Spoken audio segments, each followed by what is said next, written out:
The Butterfly and the Bee.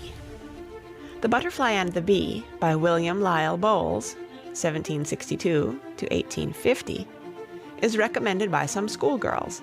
It carries a lesson in favor of the worker. Methought I heard a butterfly say to a laboring bee, "Thou hast no colors of the sky on painted wings like me." "Poor child of vanity, those dyes and colors bright and rare," with mild reproof the bee replies, "are all beneath my care. Content I toil from morn to eve, and scorning idleness, to tribes of gaudy sloth I leave the vanity of dress." William Lyle Bowles. An Incident of the French Camp.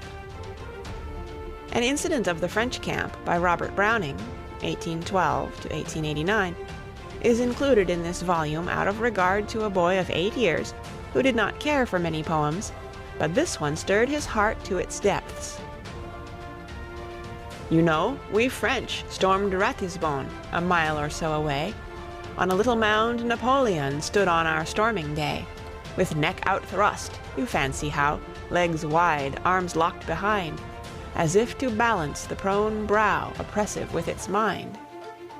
Just as perhaps he mused, my plans that soar to earth may fall, let once my army leader Lannes waver at yonder wall. Out twixt the battery smokes there flew a rider bound on bound, full galloping, nor bridle drew until he reached the mound. Then off there flung in smiling joy and held himself erect, by just his horse's mane, a boy you hardly could suspect, so tight he kept his lips compressed, scarce any blood came through. You looked twice ere you saw his breast was all but shot in two.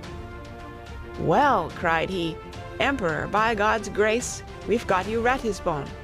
The marshal's in the marketplace, and you'll be there anon to see your flag bird flap his vans where I to heart's desire perched him. The chief's eye flashed, his plans soared up again like fire. The chief's eye flashed, but presently softened itself, as sheathes a film the mother eagle's eye, when her bruised eaglet breathes. You're wounded. Nay, the soldier's pride touched to the quick, he said, I'm killed, sire. And his chief beside, smiling, the boy fell dead. Robert Browning. Robert of Lincoln. Robert of Lincoln by William Cullen Bryant, 1794 to 1878, is one of the finest bird poems ever written. It finds a place here because I have seen it used effectively as a memory gem in the Cook County Normal School, Colonel Parker's school, year after year, and because my own pupils invariably like to commit it to memory. With the child of 6 to the student of 20 years, it stands a source of delight. Merrily swinging on briar and weed, near to the nest of his little dame, over the mountainside or mead, Robert of Lincoln is telling his name. Bobolink, spink, spank, spink. Snug and safe in this nest of ours, hidden among the summer flowers. Chee, chee, chee. Robert of Lincoln is gaily dressed, wearing a bright black wedding coat. White are his shoulders and white his crest.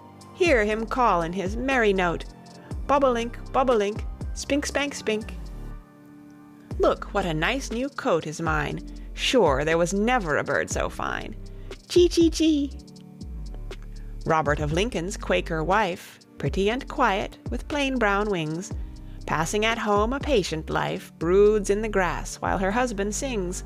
Bobolink, spink, spank, spink. Brood, kind creature, you need not fear thieves and robbers while I am here. Chee, chee, chee.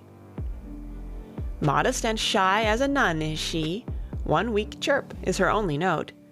Braggart and prince of braggarts is he, pouring boasts from his little throat. Bobolink, spink, spank, spink. Never was I afraid of man. Catch me, cowardly knaves, if you can. Chee, chee, chee. 6 white eggs on a bed of